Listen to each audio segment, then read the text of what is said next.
You are looking at Julian's pronunciation guide, where we look at how to pronounce better some of the most mispronounced words in the world, like this other curious word. But how do you say what you're looking for today?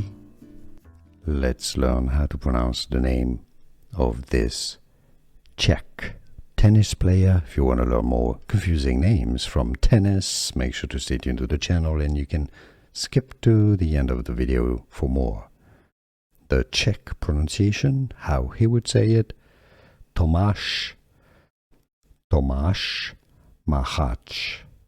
Tomáš Machac. So the pronunciation, English pronunciation, Tomáš Machac.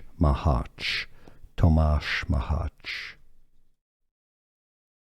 Let's learn how to pronounce the name of this Czech tennis player. If you want to learn more confusing names from tennis, make sure to stay tuned to the channel, and you can skip to the end of the video for more.